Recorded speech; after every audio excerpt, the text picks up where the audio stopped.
Okay. Good morning once again.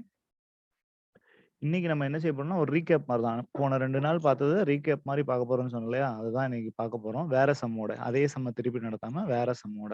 சரியா? Model எதுவுமே மாத்தல. ஆ 11த் sum பார்த்தோம் அப்படின்னா, from the following information prepare a cost sheet for the month of December. அப்போ for the month of December அப்படின்னு போடுவேன். Cost sheet for the month of டிசம்பர்ன்னு போட்டுருவேன். ஏதாவது கம்பெனி பேர் இருந்துச்சுன்னா, அந்த கம்பெனி பேரையும் என்ன செஞ்சுக்கலாம்? ஆட் பண்ணிக்கலாம். அண்ட் ஒன் மோர் இன்ஃபர்மேஷன் இதுல இருக்கிற எல்லாமே என்னன்னா ப்ரீவியஸ் இயர் கொஸ்டின் பேப்பர்ல இருந்தது தான். நான் புதுசா என்ன செய்யல, வேற எதுவும் இல்ல. ப்ரீவியஸ் இயர் கொஸ்டின் பேப்பர்ல உள்ள மாடல்ஸ் மேபி நான் ஏதாவது கொஞ்சம் மாத்திருக்கலாம். சரியா? ஸோ இது மாரி தான் உனக்கு எக்ஸாம்ஸ்ல வருது 8 மார்க்ஸ் எல்லாமே. 8 மார்க், 5 மார்க்ஸ் எல்லாமே. சரியா? ஸோ இது கொஞ்சம் பார்த்துக்கோங்க. ரா மெட்டீரியல் மேல இங்க ஒரு டேட் இருக்கு, இங்க ஒரு டேட் இருக்கு. இந்த டேட்ஸ் எல்லாம் என்னன்னா 1/12/2014 for the month of December அப்படின்னா, December always start from 1/12 to and ends with 31/12. சரியா? மொத்தம் 31 நாள் இருக்கு. அப்போ 1/12 ஆரம்பிச்சு அது 2014 இருந்தாலும் சரி, 15 இருந்தாலும் சரி, 1/12 ஆரம்பிச்சு 31/12 முடியுது. சரியா? அப்போ இது எல்லாமே ஓப்பனிங், இது எல்லாமே க்ளோசிங். நேத்து நம்ம பார்த்தது எதுலயுமே வந்து நான் raw material, work in progress அப்புறம் ஃபினிஷ் குட்ஸோட அட்ஜஸ்ட்மென்ட் இல்லாமலே பார்த்துருந்தோம் இல்லையா? இந்த கணக்குல இது எல்லாமே இருக்கிற மாரி பார்க்குறோம். இது எல்லாமே இருந்துச்சு, இந்த அட்ஜஸ்ட்மென்ட்ஸ் இருந்துச்சுன்னா, பெரிய அளவுல உள்ள கால்குலேஷன் இருக்காது. இது இல்லாம டைரக்ட்டா மெட்டீரியல் கன்சியூம்டுன்னு இருந்துச்சுன்னா, ஒண்ணு அது 5 மார்க்கா இருக்கணும். அப்படி இல்லாட்டி உள்ள வேற ஏதாவது கால்குலேஷன் இருக்கணும். இந்த கெஸ்ஸிங் நீ எப்பவுமே வச்சுக்கணும். ஏன் சொல்றேன் அப்படின்னா, இந்த மாரி எதுவுமே குடுக்காம, இங்க கால்குலேஷனுமே இல்லாம 8 மார்க் இருந்துச்சு அப்படின்னா, அப்பதான் நீ கொஞ்சம் கேர்ஃபுல்லா பார்க்கணும். அதுல எங்கேயாவது ஒளிஞ்சுகிட்டு இந்த கால்குலேஷன் இருக்குதா? நேத்து ஒரு சம் பார்த்தோம் இல்லையா? ஆ யூனிட்ஸ் ப்ரொடியூஸ்டு, யூனிட்ஸ் சோல்டு அப்படின்னு குடுத்துருந்தாங்க. அப்ப 2க்கும் நடுவுல ஒரு குளோசிங் ஸ்டாக்ன்னு 2யும் பேலன்ஸ் பண்ணி ஒண்ணு பார்த்தோம்ல. அப்படி ஏதாவது ஒளிஞ்சிட்டு இருக்குதா? அப்படிங்கிறத 8 மார்க்ல பார்க்கணும். ஏன்னா 8 மார்க்கு குடுக்கும்போது உனக்கு என்ன செய்ய மாட்டாங்க? நான் எக்ஸாம் பெர்ஸ்பெக்டிவ்ல சொல்லியிருக்கேன். ரொம்ப ஈஸியான சம்மெல்லாம் குடுக்க மாட்டாங்க. ஒண்ணு நல்ல லென்த்தா போற மாரி எல்லா இதுவும் அட்ஜஸ்ட்மென்ட்டும் சிம்பிள் அட்ஜஸ்ட்மென்ட் இருக்கிற மாரி குடுப்பாங்க. அப்படி இல்லன்னா, உள்ள ஏதாவது அண்டர்லையிங் மீனிங் இருக்கும். அந்த இதுக்குள்ள நீ தேடி பார்த்தா தான் கிடைக்கிற மாரி ஏதாவது மீனிங்கோட ஒரு அட்ஜஸ்ட்மென்ட் கட்டாயமா குடுப்பாங்க. 5 மார்க்குக்கும், 8 மார்க்குக்கும் இதான் வித்தியாசம். சரியா? அப்போ இதுல வந்து இது ஒரு 8 மார்க் சம் தான். இதுல எதுவுமே அட்ஜஸ்ட்மென்ட் இருந்த மாரி தெரியல. ஆனா என்ன அட்ஜஸ்ட்மென்ட்ஸ் இருக்கு? இந்த work in progress, finish goods adjustments இருக்கு. அதனால நம்ம கொஞ்சம் கேர்ஃபுல்லா இருக்கணும். சரிதானா? ஓகே. அப்போ raw material opening, raw material closing, work in progress opening, work in progress closing, finish goods opening, finish goods closing. அப்ப raw material opening, closing cost ஷீட்டோட ஆரம்பத்திலேயே வந்துரும். Opening stock of raw material plus purchase minus closing stock of raw material அப்படின்னு போட்டுருவோம். Work in ப்ராகிரஸ்ன்னு வந்தோடனே எங்க வரும் அப்படின்னு நான் இமேஜின் பண்ணணும். ஒர்க் இன் ப்ராகிரஸ் எங்க வரும்? ஒர்க் காஸ்ட்டுக்கு மேல வரும். நெட் ஒர்க் காஸ்ட் அதாவது கிராஸ் ஒர்க் காஸ்ட். அதுக்கு அடுத்தது என்னது? இந்த நெட்வொர்க் காஸ்ட்டுக்கு மேல ஓப்பனிங் பிளஸ் க்ளோசிங் அப்படின்னு நம்ம என்ன செய்வோம்? அத பிரிப்போம். ஓப்பனிங்க கூட்டி, க்ளோசிங்க கழிச்சா வரக்கூடியது ஒர்க் காஸ்ட். அதுக்கடுத்து work in progress, work cost அப்படின்னு ஞாபகம் வச்சுக்க. ஃபினிஷ் குட்ஸ் அப்படிங்கிறது எங்க வரும்னா, காஸ்ட் ஆஃப் புரொடக்ஷன். இதோட என்னது புரொடக்ஷனே முடிஞ்சுட்டு. அப்போ காஸ்ட் ஆஃப் புரொடக்ஷனுக்கு அப்புறமா ஓப்பனிங்க கூட்டி, க்ளோசிங்க கழிச்சு காஸ்ட் ஆஃப் குட்ஸ் சோல்ட் அப்படின்னு எழுதுவோம். சரினா? ஸோ இந்த வார்த்தைகள் தான் இதுல ரொம்ப முக்கியம். காஸ்ட் ஆஃப் புரொடக்ஷனுக்கு கீழ இத காட்டணும். காஸ்ட் ஆஃப் குட்ஸ் சோல்டுன்னு எழுதணும் அப்படிங்கிறது தான் இதுல ரொம்ப முக்கியமான இது. இந்த மாரி குடுத்தாலே அந்த வார்த்தைகள அவங்க தெளிவா பார்ப்பாங்க. சரிதானா? ஓகே. அப்ப purchase of raw material, carriage on purchase. அப்ப இந்த 2யும் பாரு. Purchase on raw material, carriage inwards இல்லாட்டி கேரேஜ் ஆன் பர்ச்சேஸ். இந்த 2மே என்னதுதான்? பர்ச்சேஸ் தான். அப்போ பர்ச்சேஸ்ங்கிற இடத்துல 21,900 1100 கூட்டி 22,100ன்னு எழுதணும். அப்படி இல்லன்னா 2யும் கூட்டுற மாரி காமிக்கணும். நான் 2யும் கூட்டுற மாரி காமிச்சிருக்கிறேன் இதுல. சரிதானா? அப்புறம் சேல் ஆஃப் ஃபினிஷ் குட்ஸ். அப்போ சேல் ஆஃப் ஃபினிஷ் குட்ஸ்னா என்னது? நான் உற்பத்தி பண்ணி வச்சிருக்கிறது விற்பனை பண்றது. இதுதான் சேல்ஸ். உடனே நான் சேல் ஆஃப் ஃபினிஷ் குட்ஸையும், சேல் ஆஃப் ஸ்கிராப்பையும் கன்ஃப்யூஸ் பண்ணிறக்கூடாது. அதுக்கு தான் அந்த வார்த்தைய குடுத்துருக்கான். வந்து எங்க? பர்ச்சேஸ் பக்கத்திலேயே குடுத்துருக்கான். நீ என்ன செஞ்சுருவ? சார் அன்னைக்கு நம்ம ஒரு கணக்கு பார்த்தோம். பர்ச்சேஸ் பக்கத்திலேயே ஒண்ணு சேல்ன்னு குடுத்திருந்தான். Sale of a waste material அப்படின்னு குடுத்திருந்தான். அத நான் என்ன செஞ்சுட்டேன்? பர்ச்சேஸ்லேருந்து கழிச்சு காமிச்சேன். அப்ப இதையும் பர்ச்சேஸ்லேருந்து கழிச்சு காமிச்சிடவா சார்? அப்படின்னா, அது தப்பு. ஏன்னா இது ஃபினிஷ் குட்ஸ். ஃபினிஷ் குட்ஸ் தான் நம்ம என்ன உற்பத்தி பண்ணி வச்சிருக்கிறது. அத சேல் பண்றோம் அப்படின்னா, அதான் நம்மளோட சேல்ஸ். Cross sales. சரியா? கடைசியா காஸ்ட் ஷீட்டோட கடைசியா சேல்ஸ் இருக்கும் இல்லையா? அந்த சேல்ஸ் தான் இது. அடுத்து டைரக்ட் வேஜஸ். டைரக்ட் அப்படிங்கிற வார்த்தை வந்துட்டாலே அது எங்க வந்துரும்? இந்த பிரைம் காஸ்ட்க்கு மேல வந்துரும். நான் புரொடக்டிவ் வேஜஸ். டைரக்ட் வேஜஸ், நான் புரொடக்டிவ் வேஜஸ். இது உனக்கு ஒரு புது வார்த்தை. நான் புரொடக்டிவ். அதுக்காக பர்ட்டிகுலரா சேர்த்திருக்கிறேன். பின்னாடி ஒரு கணக்குல புரொடக்டிவ் வேஜஸ்ன்னு சேர்த்து வச்சிருக்கிறேன். உனக்கு அந்த வித்தியாசம் தெரியணும் அப்படின்னு. Productive wages is a direct wage. சரிங்களா? நான் ப்ரொடக்டிவ் வேஜ் அப்படிங்கிறது எங்க வரும்னா, ஃபேக்டரி காஸ்ட்குள்ள வரும். ஒர்க் ஓவர் ஹெட்ஸ் கீழ வரும். சரிங்களா? ஸோ இந்த நான் ப்ரொடக்டிவ் வேஜஸ் இந்த வார்த்தைய பார்த்துக்க. நான் ப்ரொடக்டிவ் அப்படின்னு வந்துட்டாலே அது எங்க வரும்? ஒர்க்ஸ் ஓவர் ஹெட் கீழ வந்துரும். சரியா? நான் ப்ரொடக்டிவ் வேஜஸ் ஒர்க் காஸ்ட்க்கு மேல இந்த இதுல ஒர்க்ஸ் ஓவர் ஹெட்ஸ்க்கு கீழ வரும். இதே இது ப்ரொடக்டிவ் வேஜஸ் அப்படின்னு இருந்துச்சுன்னா, அது டைரக்ட் வேஜஸ், ப்ரொடக்டிவ் வேஜஸ் எல்லாமே ஒண்ணு தான். சரியானா? ஸோ ப்ரொடக்டிவ் வேஜஸ் அப்படின்னு இருந்துச்சுன்னா, அது பிரைம் காஸ்ட்க்குள்ள வரும். இத கன்ஃப்யூஸ் பண்ணிறக்கூடாது. நான் ப்ரொடக்டிவ் வேஜஸ். அடுத்து டைரக்ட் எக்ஸ்பென்சஸ். டைரக்ட்ன்னு சொல்லிட்டாலே இது எங்க தான் பிரைம் காஸ்ட்ல உள்ள வந்துரும். சரியா? அடுத்து ஃபேக்டரி ஓவர்ஹெட்ஸ். அவங்களே ஃபேக்டரின்னு சொல்லிட்டாங்க. நம்ம கண்ண மூடிட்டு எங்க எழுதிடலாம்? ஃபேக்டரி ஓவர்ஹெட்ஸ் கீழ எழுதிடலாம். Administrative overheads. Administrative or office. Same 2யுமே என்னதுதான்? சேம் தான். அந்த ஆஃபீஸ் ஆர் அட்மினிஸ்ட்ரேட்டிவ் ஓவர்ஹெட்ஸ் கீழ எழுத போறோம். Selling and distribution overheads. இதுலயே டைரக்ட்டா இருக்கு. செல்லிங் டிஸ்ட்ரிபியூஷன் ஓவர்ஹெட்ஸ்ல எழுத போறோம். சரிங்களா? இதுதான் இந்த கணக்கோட மாடல். நான் எதுக்கு இவ்வளோ மெல்லமா, ஸ்லோவா ஒண்ணு ஒண்ணா எக்ஸ்பிளைன் பண்றேன் அப்படின்னா, ஃபார்மேட்ட 2 நாள் சொல்லிக் குடுத்துட்டேன். இப்போ இதுல உனக்கு இருக்கிற டவுட்ஸ் எல்லாம் இதுல கிளியர் ஆகணும். அதுக்கு தான் ஒவ்வொன்னையும் எக்ஸ்பிளைன் பண்ணி என்ன செய்றேன், இந்த கிளாஸ ஒரு ரீகேப் கிளாஸ் மாரி. ரீகேப் அப்படின்னா, நான் 2 நாள் நடந்தத ஒரு திருப்பி அதே மாடல் சம்ஸ பார்த்து உனக்கு ஞாபகப்படுத்துற கிளாஸ் மாரி போயிட்டு இருக்கு. சரியா? ஸோ கொஞ்சம் கவனமா கவனிங்க. சின்ன சின்ன இன்ஃபர்மேஷன்ஸ் இதுல வரும். அப்போ நான் என்ன செய்ய போறேன் அப்படின்னா, ஃபார்மேட்ட யோசிக்கிறேன். Opening stock of raw material எங்க இருக்குன்னு தேடுறேன். Opening stock of raw material இந்தா இருக்குது. 25,000 plus purchase of raw material இந்தா இருக்குது. பர்ச்சேஸ்ன்னு வந்தோனே, பர்ச்சேஸ் சம்மந்தப்பட்டது ஏதாவது இருக்கான்னு பார்க்குறேன். பர்ச்சேஸ் சம்மந்தப்பட்டது என்னதெல்லாம்? கேரேஜ் இன்வெர்ட்ஸ், இல்ல கேரேஜ் அண்ட் பர்ச்சேசஸ், இல்ல அப்படின்னா எக்ஸ்பென்சஸ் இன்கர்ட் ஆன் பர்ச்சேசஸ். அதுக்கப்புறமா இன்னொன்னு என்ன? Sale of waste materials. இப்படிலாம் வார்த்தை இருக்கான்னு பார்க்குறேன். அதுல ஒரே ஒரு வார்த்தை மட்டும் இருக்கு. Purchase of raw material. இந்த பர்ச்சேஸ் ஆஃப் ரா மெட்டீரியல என்ன செய்ய போறேன் அப்படின்னா, ஓப்பனிங் ஸ்டாக் ஆஃப் ரா மெட்டீரியலோட ஆட் பண்ண போறேன். சரியா? அதோட இந்த கேரேஜ் அண்ட் பர்ச்சேஸையும் ஆட் பண்ண போறேன். பர்ச்சேஸ் சாரி கேரேஜ் இன்வெர்ட்ஸ்ன்னு வந்தாலும் நான் இதுல ஆட் பண்ணுவேன். எக்ஸ்பென்சஸ் இன்கர்ட் ஆன் பர்ச்சேஸ்ன்னு வந்தாலும் நான் இத என்ன செஞ்சுக்கிடுவேன் இதுல ஆட் பண்ணிக்கிடுவேன். ஒரே ஒரு இத மட்டும் பர்ச்சேஸ்ல இருந்து கழிப்பேன். எத அப்படின்னா, சேல் ஆஃப் வேஸ்ட் மெட்டீரியல் அப்படிங்கிற வார்த்தை வந்தா கழிப்பேன். இதுக்கு முன்னாடி ஒரு கிளாஸ்ல பார்த்துருக்குறோம். அந்த கிளாஸ நீ போய் பார்த்த அப்படின்னா, வேஸ்ட் மெட்டீரியல்னா என்ன? அத எப்படி சேல் பண்றாங்க? எதனால அத இங்க எழுதுறோம்? அது வந்து எப்படி ஸ்கிராப்ல இருந்து வித்தியாசப்படுது அப்படிங்கிறத அந்த கிளாஸ்ல சொல்லியிருந்தேன். சரியா? ப்ரீவியஸ் வீடியோஸ பார்த்தீங்கன்னா தெரியும். அப்போ கேரேஜ் அண்ட் பர்ச்சேஸஸ் கூட்டுறேன். ஃபார்மேட் படி closing stock of raw material இருந்தா இருக்குது. இத கழிக்கிறேன். கழிச்சு வர்றது தான் என்னன்னா, மெட்டீரியல் கன்சியூம்டு 21,800 மெட்டீரியல் கன்சியூம்டு. சரிதானா?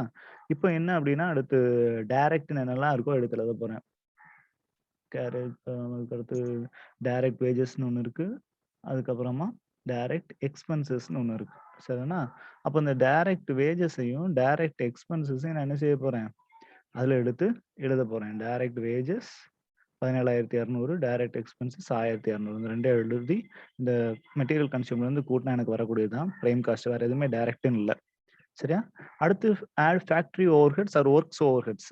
அப்ப ஃபேக்டரி ஓவர்ஹெட்ஸ்ல என்னன்னா, நான் ப்ரொடக்டிவ் வேஜஸ் எப்படி ஒரு ஃபேக்டரி ஓவர்ஹெட்டா வருது அப்படின்னு இந்த ஸ்டார்ட்டிங்லயே சொன்னேன். சரியானா? அடுத்ததா டைரக்ட் இது. ஃபேக்டரி ஓவர்ஹெட்ஸ் டைரக்ட்டா குடுத்துருக்காங்க. இந்த 2 தான். அடுத்து அட்மின், செல்லிங் போயிட்டு, அப்ப அந்த 2யும் நான் என்ன செய்ய போறேன் அப்படின்னா, இதோட ஆட் பண்ண போறேன். ஆட் பண்ணா எனக்கு வரக்கூடியது என்ன அப்படின்னா, cross work cost 9,100. Sorry cross work overheads 9,100. இதோட நான் ஒரு அட்ஜஸ்ட்மென்ட் குடுக்க போறேன். என்ன அப்படின்னா, மேபி நீ இதுல என்ன செஞ்சுக்கலாம் அப்படின்னா, அந்த 2யும் கூட்டி 49,300 கிராஸ் ஒர்க் காஸ்ட்ன்னு எழுதிக்கலாம். அப்படி எழுதணும்னு அவசியம் இல்ல. ஆனா அது கிராஸ் ஒர்க் காஸ்ட் அப்படின்னு காமிச்சுக்கலாம். சரினா? அந்த கிராஸ் ஒர்க் காஸ்ட்ல இருந்து நான் எத கழிக்கணும் அப்படின்னா, இந்த அட்ஜஸ்ட்மென்ட்ட காட்டணும். Work in progress opening, work in progress closing. அப்போ add work in progress opening less work in progress closing. அதான் பண்ண போறேன். அப்ப இத கூட்டி இத கழிக்க போறேன். அப்போ வொர்க் இன் ப்ராக்ரஸ் ஓப்பனிங் 8,200 கூட்டினா 57,500 லெஸ் 9,500 கழிச்சா 48,400. சரிதானா? அடுத்ததா அட்மினிஸ்ட்ரேட்டிவ் ஓவர்ஹெட்ஸ்ன்னு ஒரு அமௌண்ட் இருக்கு. டைரக்ட்டா அதுல வேற எதுவுமே ஆஃபீஸ், லைட்டிங் அப்படிலாம் குடுக்காம டைரக்ட்டா அட்மினிஸ்ட்ரேட்டிவ் ஓவர்ஹெட்ஸ் 3,200 டைரக்ட்டாவே குடுத்துட்டாங்க. ஸோ அத அப்படியே எடுத்து நான் 3,700 அத என்ன செய்றேன்? காஸ்ட் ஆஃப் புரொடக்ஷன் கூட்டிக்கிறேன். ஆனா இங்க ஒண்ணு இருக்கு என்னன்னா, ஃபினிஷ் குட்ஸ். அப்போ ஃபினிஷ் குட்ஸ் எங்க வரும்? காஸ்ட் ஆஃப் புரொடக்ஷனுக்கு கீழ காஸ்ட் ஆஃப் குட்ஸ் சோல்டுக்கு மேல. அது 2க்கு நடுவுல. அதாவது காஸ்ட் ஆஃப் குட்ஸ் சோல்ட் அப்படிங்கிறதுக்குலாம் ஃபினிஷ் குட்ஸோட அட்ஜஸ்ட்மென்ட்ஸ் இருக்குது.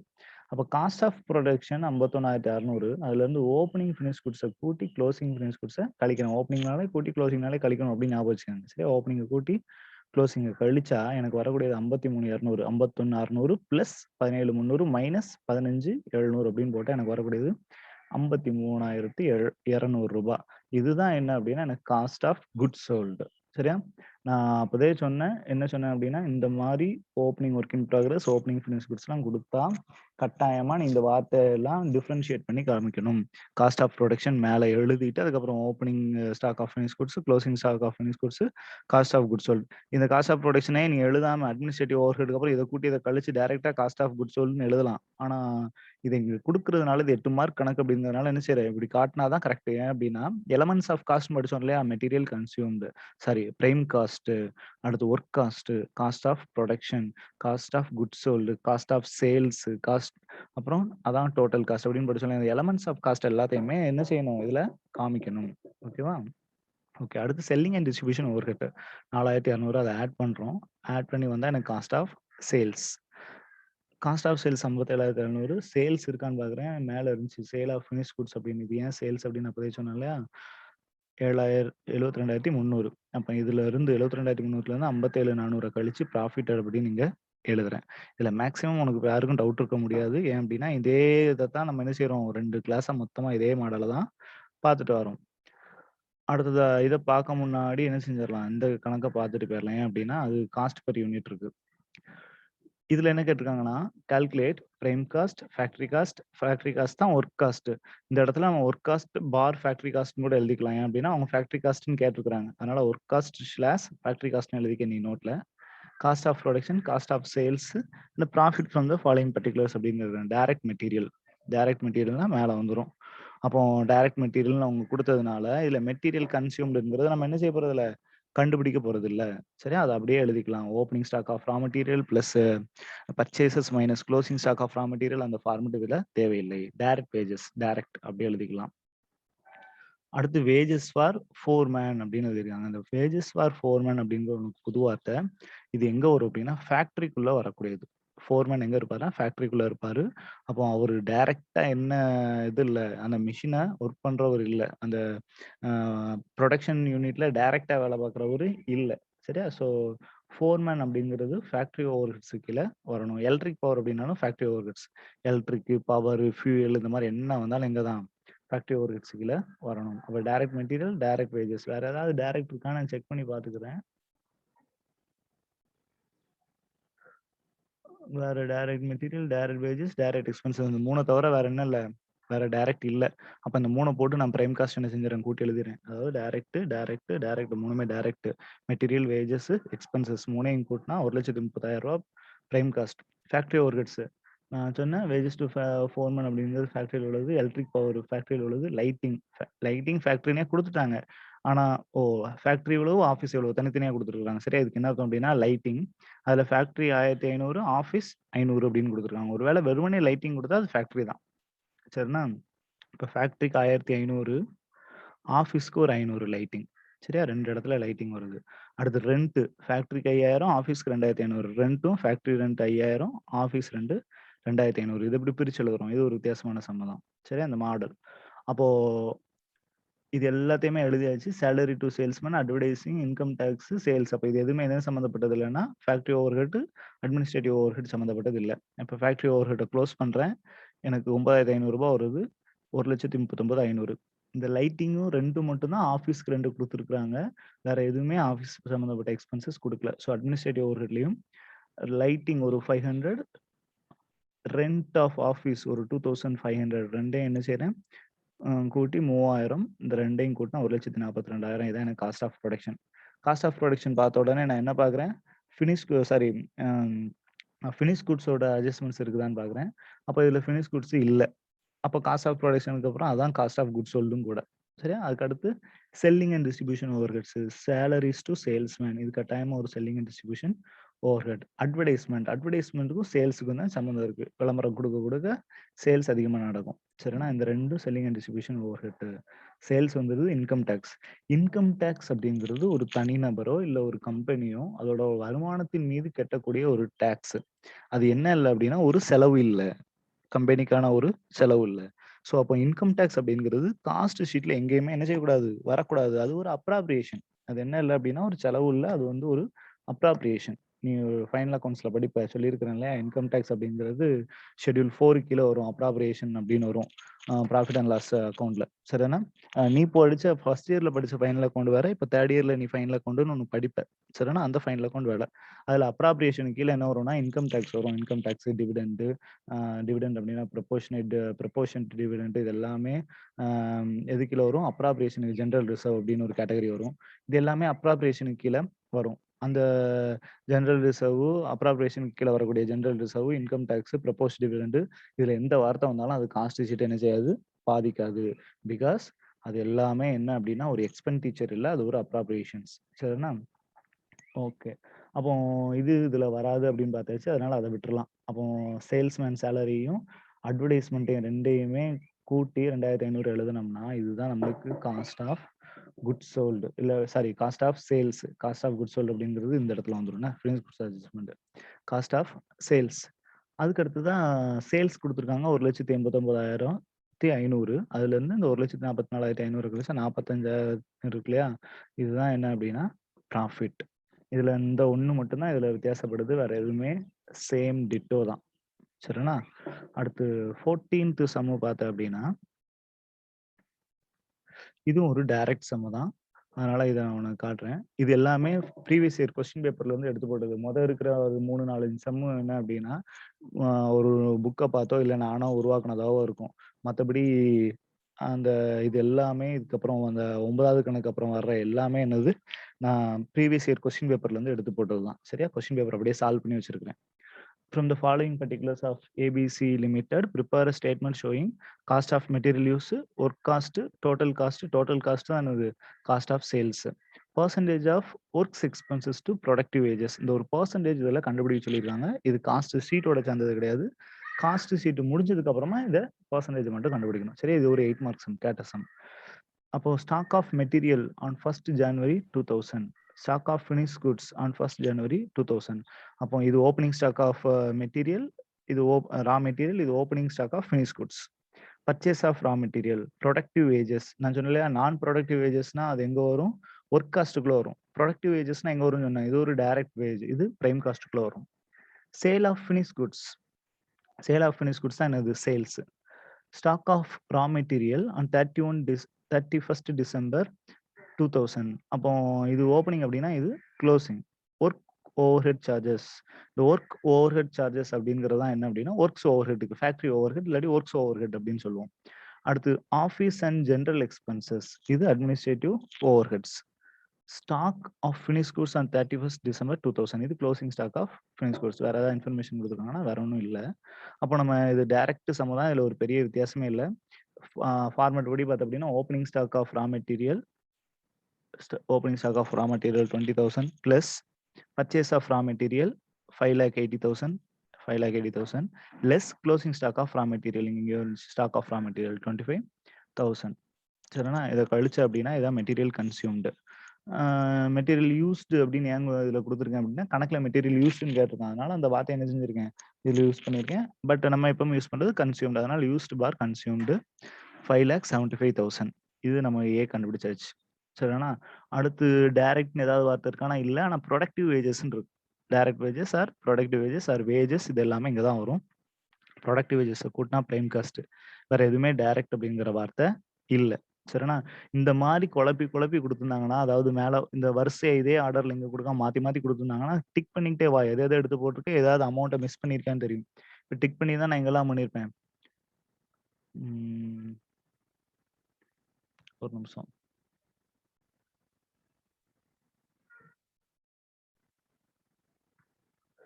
நான் டிக் பண்ணியிருந்தா ஸ்டாக் ஆஃப் மெட்டீரியல் இதை டிக் பண்ணியிருப்பேன்.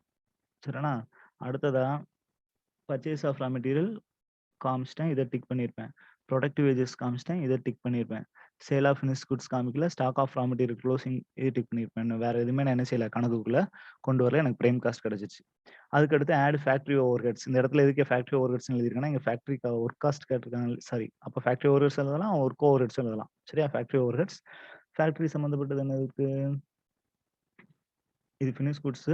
இது ஃபினிஷ் குட்ஸ் தான். Sale of finish goods. இது ஒர்க் ஓவர்ஹெட் சார்ஜஸ். ஒண்ணே ஒண்ணு தான் இருக்கு. ஆஃபீஸ் வேற எதுவுமே இல்ல. அப்போ ரூ. 86,000 டைரக்ட்டா வந்துட்டு நான் இதையும் டிக் பண்ணிக்கிறேன். ரூ. 86,000 எழுதி அதான் ஒர்க் காஸ்ட் இல்லாட்டி ஃபேக்டரி காஸ்ட். அப்போ ஒர்க் காஸ்ட் எவ்வளவு? 10,51,000 86,000 எழுதி இதில் கூட்டினோம் அப்படின்னா 10,51,000. அடுத்து அட்மினிஸ்ட்ரேட்டிவ் ஓவர் ஹெட்ஸ். ஒர்க் காஸ்ட்ல வந்து இதில் ஓப்பனிங் க்ளோசிங் எதுக்கு இல்லைன்னா ஒர்க் இன் ப்ராக்ரஸ்க்கு இல்லை. ஸோ நான் இதில் ஃபேக்டரி ஓவர் ஹெட்ஸ்க்கு அப்புறம் நான் அதை கூட்டி net factory net factory cost அப்படின்னு எழுத வேண்டிய அவசியம் இல்லை. ஸோ அடுத்ததா என்ன இருக்கு? ஆஃபீஸ் எக்ஸ்பென்சஸ் ஏதாவது இருக்குது. ஆஃபீஸ் அண்ட் ஜென்ரல் எக்ஸ்பென்சஸ்னு ஒன்று இருக்கு. அந்த 70,000 எடுத்துக்கிறேன். அதான் administrative overheads office and general expenses 70,000. இதை கூட்டினா காஸ்ட் ஆஃப் ப்ரொடக்ஷன். இங்க என்ன இருக்குன்னா காஸ்ட் ஆஃப் ப்ரொடக்ஷனுக்கு ஃபினிஷ் குட்ஸோட ஓப்பனிங் க்ளோசிங் இருக்கு. அப்போ அட்ஜஸ்ட்மெண்ட் பண்ணணும் இல்லையா? அப்போ ஃபினிஷ் குட்ஸோட ஓப்பனிங் 51,000 கூட்டிட்டேன் 51,000. ஃபினிஷ் குட்ஸோட க்ளோசிங் எதுன்னு பார்க்கலாம். இந்த இருக்கு stock of finish goods on 31st December. அப்போ இதை எழுதி கழிக்கிறேன். லெஸ் 50,000. இதுதான் என்ன அப்படின்னா காஸ்ட் ஆஃப் குட்ஸ் சோல்டு. நம்மளுக்கு இங்க வந்து டோட்டல் காஸ்ட்னு கேட்டிருக்கிறாங்க. ஸோ நான் அதை என்ன செய்யறேன் அப்படின்னா டோட்டல் காஸ்ட் அப்படின்னு நான் எழுதிக்கிறேன். Cost of goods sold or total cost. அப்புறம் சேல்ஸ் கொடுத்துருக்குறாங்க. இந்த சேல்ஸையும் நான் எடுத்து எழுதினேன் அப்படின்னா சேல்ஸ்ல இருந்து டோட்டல் காஸ்ட்டை கழிச்சா ப்ராஃபிட். சரியா? இதுல ஒரு இதோட செக் பண்ணிக்கிறேன். இருக்கிற எல்லா இன்ஃபர்மேஷனும் உள்ள வந்துட்டு இது மட்டும் இதை கண்டுபிடிச்சாச்சா? கண்டுபிடிச்சாச்சு. இது கண்டுபிடிச்சாச்சு. இது கண்டுபிடிச்சாச்சு. ஆனா percentage of work expenses to productive wages கொடுத்துருக்காங்களே வேற ஒண்ணுமே கிடையாது. ஒர்க் எக்ஸ்பென்சஸ் அப்படிங்கிறது என்னன்னா ஃபேக்டரி ஓவர் ஹெட்ஸோட டோட்டல். சரிண்ணா? Work overhead, work expenses, factory expenses எல்லாத்துக்கும் ஒரே மீனிங் தான். அப்போ ஒர்க் எக்ஸ்பென்சஸ் அப்படின்னா இதோட டோட்டல் 86,000. இது இங்க போயிடக்கூடாது. சரி, இது ஒர்க் காஸ்ட். இது வந்து ஒர்க் எக்ஸ்பென்சஸ். ஒர்க் காஸ்ட்டுக்கும் ஒர்க் எக்ஸ்பென்சஸ்க்கும் வித்தியாசம் இருக்கு. சரிண்ணா? அப்போ இந்த 86,000 to productive wages. Productive wages எவ்வளோ இருக்கு? 3,90,000. அதான் work expenses divided by productive wages into 100. ஏன்னா பர்சன்டேஜ்ங்கிறதுனால இன்ட்டு 100. அப்போ 86,000 divided by 3,90,000. Work expenses 86,000. Productive wages 3,90,000 into 100 22.05 அப்படிங்கிறது தான் இதுக்கான ஆன்சர். இதுக்கு தனியாக உனக்கு 2 மார்க் கொடுத்துருப்பாங்க. ஸோ இந்த மாதிரி கேட்டால் இதே என்ன செஞ்சுட்டு என்ன கேட்டிருக்காங்களோ இதான் அதே கண்டுபிடிச்சிருது. பர்சன்டேஜ் ஆஃப் அப்படின்னு கொடுத்துட்டா work expenses to productive wages அப்படின்னு சொல்லியிருந்தாங்க அப்படின்னா work expenses divided by productive wages. டூன்னு போட்டாலே அந்த இடத்துல ஒரு டிவைடட் பை போட்டால் கரெக்டாக வந்துடும். ஆன் போட்டாலும் அப்படிதான். சரிண்ணா? ஓகே, இது ஒரு சம்மம்.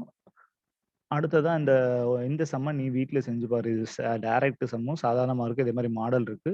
நான் என்ன செஞ்சிருக்கேன் 40%, 8%லாம் உனக்கு என்ன செஞ்சிருக்கேன் அப்படின்னா நான் சொல்லி கொடுத்துருக்கேன். இந்த ஃபர்ஸ்ட் சம்ம நீ என்ன செய்ய அப்படின்னா ஒரு ஹோம்ஒர்க்காக எடுத்து செஞ்சு பாரு. சரிண்ணா? ஓகே, அடுத்து இந்த 12th சம் நடத்தல இல்லையா? 12th சம்மும் வந்து டைரக்ட் தான். பட் காஸ்ட் பெர் யூனிட் நேற்று நடத்தினாலே காஸ்ட் பெர் யூனிட் அந்த மாடல் சம். அப்போ direct material, direct wages, direct expenses, factory overheads, administrative over எல்லாமே டைரக்டா இருக்கு. எதுவுமே என்ன இல்லை, நீ கண்டுபிடிக்க வேண்டியதே இல்லை. If profit is 25% on sales, what would be the selling price? On சேல்ஸ்ன்னு கொடுத்துருக்காங்க. அப்போ நம்ம என்ன செய்யணும் அப்படிங்கிற அட்ஜஸ்ட்மெண்ட் நேற்று நடத்தின சேம் கணக்கு கொஞ்சம் வித்தியாசத்தோட நடத்துறேன். அமௌண்ட் மட்டும் வித்தியாசத்தோட. The unit of the commodity prepare the cost sheet. சரிண்ணா? வேற ஒன்றுமே கேட்கல. டைரக்ட் மெட்டீரியல் எழுதிட்டேன். டைரக்ட் வேஜஸ் எத்தனை மேலே கொடுத்துருக்காங்க? Factory producers 100 units of a கமாடிட்டின்னு போட்டிருக்கேன். அப்போ டோட்டல் யூனிட்ஸ் 100. இந்த இடத்துல வரக்கூடிய அவ்வளோத்தையும் 100ஆல வகுத்து என்ன செய்யணும்? இங்கே எழுதணும். Direct material consume 10,000. 100ஆல வகுத்து 100. Direct wages 5,000. 100ஆல வகுத்து 50. டைரக்ட் எக்ஸ்பென்சஸ் 1,000 எழுதிட்டு 100ஆல வகுத்து 10. இது எல்லாமே டைரக்ட் கூட்டினா வரக்கூடிய பிரைம் காஸ்ட். இதே 100ஆல வகுத்தா 160. சரிண்ணா? ஃபேக்ட்ரி ஓவர் ஹெட்ஸ்னு ஒன்று தான் இருக்குது. Factory overs 6,500. அதே 100ஆல வகுத்தா 65 ஒர்க் காஸ்ட் ஆகிட்டு. ஒர்க் காஸ்ட்டில் என்ன இல்லை அப்படின்னா ஒர்க் இன் ப்ராக்ரஸோட அட்ஜஸ்ட்மெண்ட்டு இல்லை. Administrative overheads. Administrative overheads என்ன இருக்குது? 3,480 எழுதியாச்சு. அதை 10ஆல வகுத்து எழுதிட்டேன். சாரி 100ஆல வகுத்து எழுதிட்டேன். அது வேற எதுவுமே இல்லை. Cost of production. இந்த இடத்துல selling and distribution overheads அதை பற்றியுமே ஒன்றுமே கொடுக்கல. அப்போ அதான் காஸ்ட் ஆஃப் அதே தான் என்னது காஸ்ட் ஆஃப் சேல்ஸுமே அதுதான். சரிண்ணா? ஸோ இப்போ என்ன ஆகுது அப்படின்னா selling and distribution கொடுக்காததுனால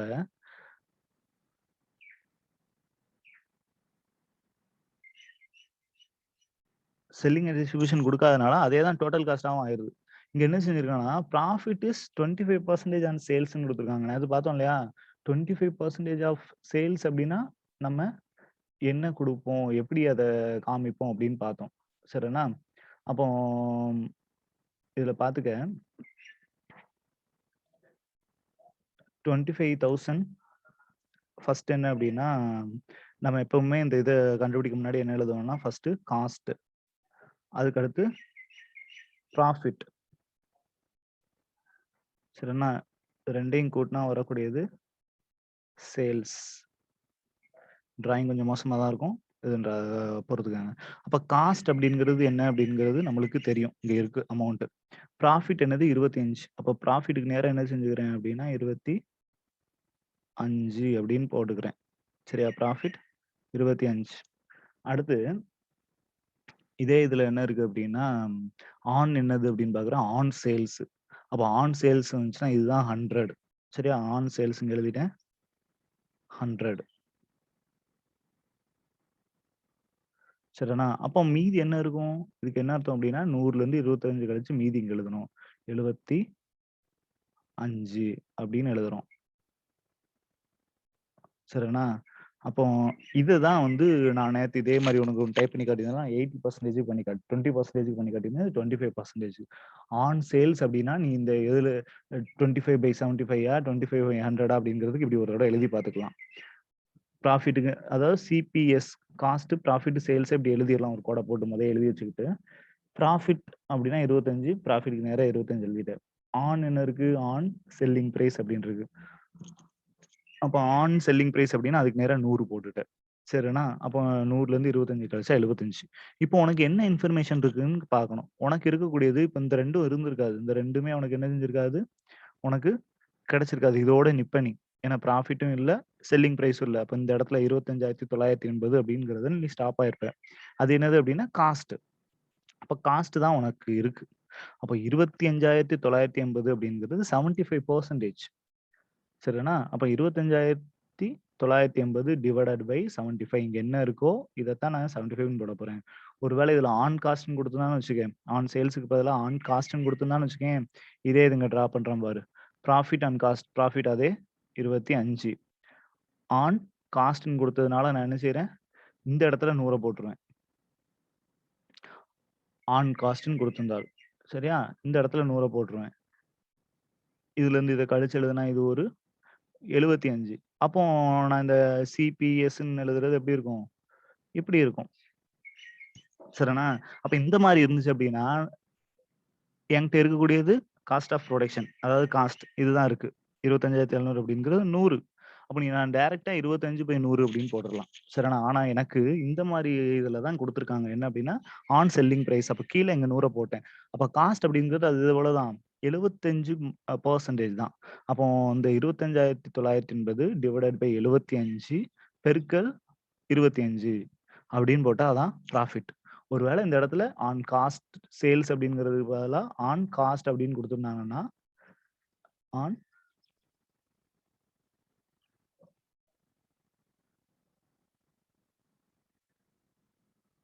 on cost அப்படின்னு இப்படி கொடுத்துருந்தாங்கன்னு வச்சுக்கோங்க, நான் இதை மாதிரி போட்டிருந்திருப்பேன் 25 ஆன் காஸ்ட். அப்போ ஆன் காஸ்ட்டுக்கு நேரம் 100 போட்டு இங்க 75 போட்டிருப்பேன். என்கிட்ட இருக்கக்கூடியது என்னது, நான் கண்டுபிடிச்சு வச்சிருக்கிறது காஸ்ட் தான்.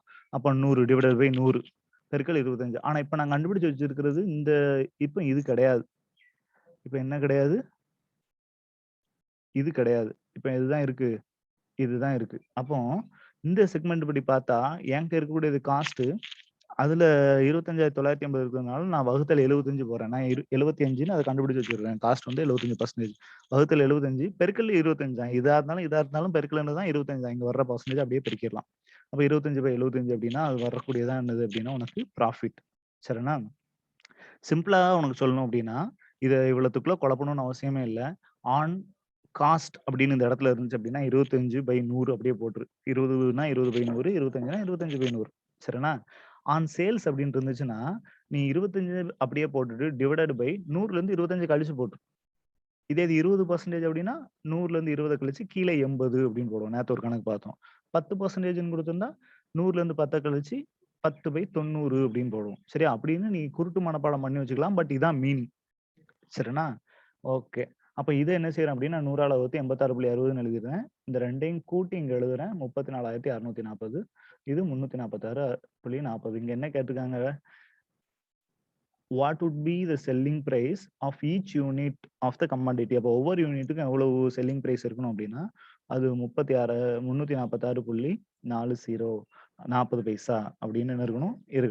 இந்த இடத்துல நீ இப்படி கேட்டது ஒரு கொஸ்டின் கேட்டதுனால நீ இந்த இடத்துல எழுதலாம். இந்த each to attain 25% on sales, 25% profit on sales, each இது என்னது யூனிட் கொடுத்துருக்கோம், each commodity would be selling at 346.40 rupees அப்படின்னு என்ன செய்யலாம், இதுல ஒரு நோட்டு கொடுத்து எழுதலாம். ஏன்னா இப்படி ஒரு கொஸ்டின் கேட்டிருக்காங்க, இது இன்னும் அப்பீலா இருக்கும். சரியா, நான் இதுல எழுதாம இருந்திருக்கேன், இப்படி எழுதலாம். சரிண்ணா, இதுதான் என்ன அப்படின்னா நேற்று பார்த்த கணக்கு எல்லாமே நம்ம செஞ்சிருக்கிறோம், திருப்பி பார்த்துருக்குறோம். இப்போ ஒரே ஒரு சம் மட்டும் நான் உனக்கு நடத்தல, அந்த சம்மை நாளைக்கு நடத்தி என்ன செஞ்சிடலாம், இந்த கிளாஸை முடிச்சிடலாம் அப்படின்னு நினைக்கிறேன். அந்த சம் எத்தனாவது அப்படின்னா அந்த சம் நடத்தல, 10th சம் நடத்தல. சரியா, இது என்னன்னா இது ஒரு பட்ஜெட். இது சாதாரணமா காஸ்ட் ஷீட் மட்டும் இல்ல, காஸ்ட் ஷீட் போட்டு கீழே அதுக்கு பட்ஜெட்டும் கேட்டிருக்கிறாங்க. சரியா, இந்த சம்மை நம்ம என்ன செய்யலாம் அப்படின்னா நாளைக்கு நடத்தலாம். இதுவும் ரொம்ப ஈஸி தான், ரொம்ப கஷ்டமானதெல்லாம் கிடையாது. இந்த சம்மை நாளைக்கு நடத்தி மேபி ஏதாவது உனக்கு இன்னைக்கு டவுட் இருக்கு, இன்னைக்கு நான் இவ்வளவு நாள் நடத்தினதெல்லாம் திருப்பி பாருங்க, ஏதாவது ஒரு பர்டிகுலர் சம்ல பர்டிகுலர் இடத்துல டவுட் இருக்குன்னா எனக்கு வாட்ஸ்அப் பண்ணு. நீ எந்த கணக்க டவுட்னு சொல்றியோ அந்த கணக்கையும் நாளைக்கு நடத்துவேன். சரிண்ணா, இதெல்லாம் அப்படின்னா இந்த ஒரு பர்டிகுலர் பட்ஜெட் சமையும் நீ சொல்ற கணக்கையும் சேர்த்து நான் நடத்துவேன் நாளைக்கு. சரிண்ணா, ஓகே, தேங்க்யூ. நாளைக்கு கிளாஸ்ல பார்க்கலாம். உனக்கு எந்த கணக்கு டவுட் இருக்கோ ஒவ்வொரு ஆளுக்கு ஒவ்வொரு கணக்கு இருக்கும். நீ என்ன செய்ய அப்படின்னா எனக்கு இத்தனாவது கணக்கு, ஏன்னா இதுல நம்பரோட தான் இருக்கு, இத்தனாவது கணக்குன்னு சொன்னேன் அப்படின்னா அந்த கணக்கை நான் நடத்திடுவேன். அப்படி உனக்கு எதுவுமே டவுட் இல்லை அப்படின்னா அந்த பட்ஜெட் முடிச்சோன்னே இந்த கீழே கடைசி ஒரு ஃபர்ஸ்ட் சம் இருக்கு பத்தி அதை நடத்தி நான் செஞ்சிருவேன். நாளைக்கு இந்த யூனிட்டை க்ளோஸ் பண்ணிடுவேன். சரிண்ணா, டவுட் இருந்தால் கட்டாயமா நீங்க என்ன செய்யுங்க, வாட்ஸ்அப் பண்ணுங்க. வாட்ஸ்அப்புக்கு நான் நம்ம சம்முன்னு சொன்னா கூட நான் நாளைக்கு அதை நடத்துறேன் உங்களுக்காக. சரிண்ணா, okay, thank you. Next class meet பண்ணலாம். எல்லா இதையுமே